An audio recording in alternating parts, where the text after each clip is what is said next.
Brokerage के radar पर कौन कौन से स्टॉक्स हैं खबरों के चलते भी, ये भी एक बार देख लेते हैं। और हमारे साथ आशीषा जुड़ चुकी हैं पूरा अपडेट लेकर। आशीषा, गुड मॉर्निंग, बताइए। जी हाँ, सबसे पहले टाटा टेक्नोलॉजीज़ की बात करेंगे तो बोफा सिक्योरिटीज़ की रिपोर्ट आई है जहां उन्होंने अपग्रेड किया है स्टॉक को, अब खरीदारी की राय दी है और 1250 रुपीज़ प्रति शेयर का टारगेट दिया है। उनका मानना है कि ऑटोमोटिव सेगमेंट तो अच्छा परफॉर्म कर ही रहा है, लेकिन उसके साथ साथ एरोस्पेस सेगमेंट भी अच्छा परफॉर्म करेगा, जिसके चलते आउटलुक अच्छा होता हुआ नजर आ रहा है। इसी के साथ साथ कॉन्सेंट्रेटेड क्लाइंट रिस्क है वो भी कंपनी के फेवर में होगा, तो काफ़ी पॉजिटिव रिपोर्ट है। अपग्रेड किया है स्टॉक को, खरीदारी की राय दी है और 1250 रुपीज़ प्रति शेयर का लक्ष्य दिया है।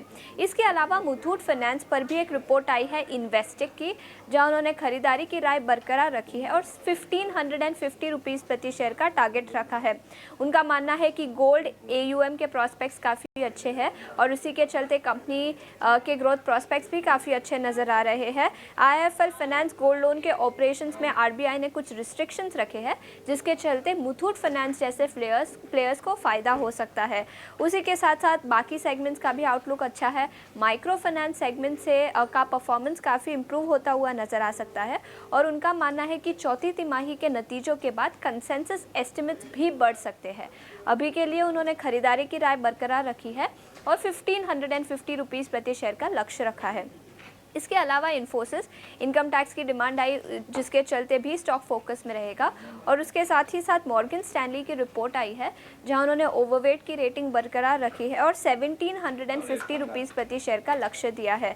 उनका मानना है कि चौथी तिमाही के नतीजे जो 18 अप्रैल को आएंगे और उसी के साथ साथ FY25 का रेवेन्यू गाइडेंस भी आएगा, तो ये दोनों एक की कैटलिस्ट रहेंगे स्टॉक के लिए।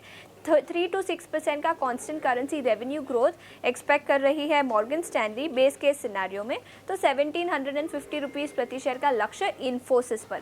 इसके अलावा पूरे IT सेक्टर पर भी एक रिपोर्ट आई है मॉर्गन स्टैनली की और उनका मानना है कि एक्सेंचर के रिजल्ट्स आए उसके बाद पूरे IT सेक्टर के लिए वो अपने एस्टिमेट्स मॉडरेट कर रहे हैं।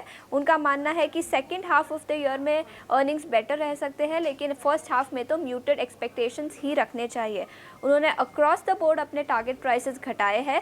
TCS पर टारगेट प्राइस अब 4350, Infosys, HCL tech, Wipro tech M, LTI Mindtree सभी पैरामीटर्स पर अपने टारगेट प्राइसेस घटाए हैं। तो काफ़ी बेरिश रिपोर्ट आती हुई नजर आई मॉर्गन स्टैनली से IT कंपनीज पर, जिसके चलते IT स्टॉक्स पर भी स्ट्रीट की नजर रहेगी।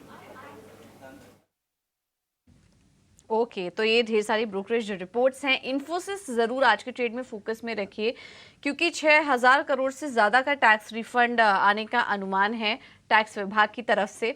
तो आज इन्फोसिस फोकस में रहेगा और ब्रोकरेज रिपोर्ट्स भी आई हैं, इन्फोसिस पर भी आई है। इसके अलावा तमाम IT स्टॉक्स भी आज फोकस में रहेंगे और बाकी सारे ब्रोकरेज रिपोर्ट्स भी अभी आशीषा हाईलाइट कर रही थी, तो इस पर आज नज़र रखिए। चलिए, ये तो बात हुई खबरों वाले शेयर्स की। स्टॉक स्पेसिफिक एक्शन हमने समझा।